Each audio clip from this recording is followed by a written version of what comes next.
Bila kita nampak raut wajah orang yang tenang cerah, maka ketenangan bukan pada wajahnya. Bila nampak orang melangkahkan kaki dengan tenang penuh wibawa, maka ketenangan bukan pada kakinya.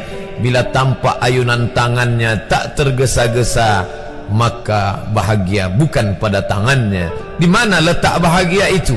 Ala fil jasadi mutrah. Ketahuilah dalam jasad ada segumpal, ada sekepal, ada sesuap. Idza salahat salahal jasadu kulluh. Kalau yang segumpal itu baik, maka yang lain ikut menjadi baik. Wa idza fasadat fasadal jasadu kulluh. Kalau yang segumpal itu rusak, maka dia pun ikut menjadi rusak. Yang segumpal itulah yang mengendalikan mata, telinga, tangan, kaki. Yang segumpal itulah tempat rindu, benci, marah, ridha, ikhlas, fasik, hasad, kufur. Di sanalah bersemayam rindu dan benci. Maka jangan terlampau benci. Habib habibaka haunamma. Kalau kau sayang, sayanglah secukupnya sahaja. Karena boleh jadi hari ini kau sayang, besok berubah menjadi kebencian. Kalau kau benci, bencilah secukupnya sahaja. Boleh jadi esok pagi dia menjadi orang yang tersayang. Berapa banyak puan-puan berkata, siapa itu? Itulah orang yang dulu paling aku benci. Tapi hari ini masih ada juga benci, tapi tak banyak. Oleh sebab itu maka dijaga dia.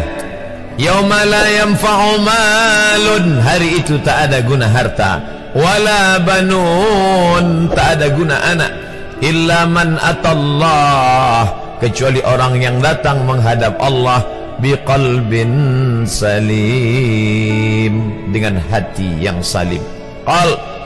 Qaf lam ba, qallaba, berbolak-balik. Qallaba, tidak selamanya bahagia. Kadang pagi hati tenang, petang datang dia pun susah. Kadang pagi hati lapang, petang tiba dia pun gundah. Maka apa yang dapat menolong? Ala bizikrillah, ketahuilah dengan banyak menyebut mengingat Allah, tatma'innul qulub, maka hati akan menjadi lapang. Qalbul mu'min baina asabi'ir rahman, hati orang beriman berada di antara jari jemari kuasa Rahman. Kalau dia hendak, dia balikkan yang senang menjadi susah. Kalau dia berkehendak yang susah, dia balik menjadi lapang.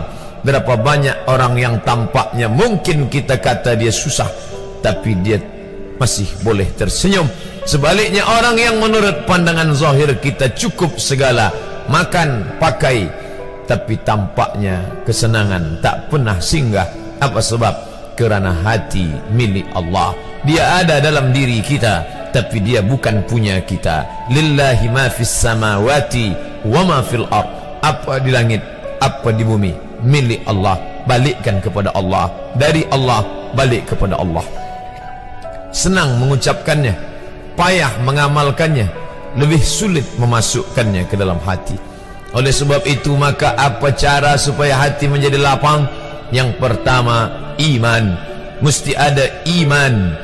Percaya bahawa dia ada walaupun tak tampak oleh mata. Dulu ada seorang filosof, dia berkata bahawa aku percaya dia ada bila boleh tampak oleh mata, disentuh tangan, didengar telinga.